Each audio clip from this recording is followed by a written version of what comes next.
4 اہم نصیحتیں سن لیجئے۔ نمبر 1، ہماری شریعت میں مایوسی نام کی کوئی منزل نہیں ہے۔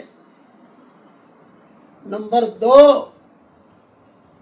حق کی پرورش اللہ مخالف فضاؤں میں کرتا ہے۔ نمبر 3، یہ وقت بھی گزر جائے گا، چاہے اچھا ہو یا برا ہو، لیکن اچھے اور برے وقت میں جو عمل کیا جائے گا وہ باقی رہے گا، اس لیے اللہ کی طرف رجوع کیا جائے۔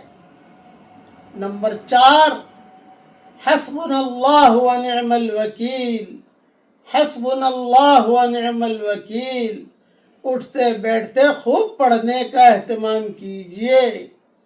اللہ جل جلالہ عم نوالہ ہم سب کی بھرپور مدد فرمائے۔ اللہ تعالی ہم سب سے راضی ہو جائے۔ کہیے آمین۔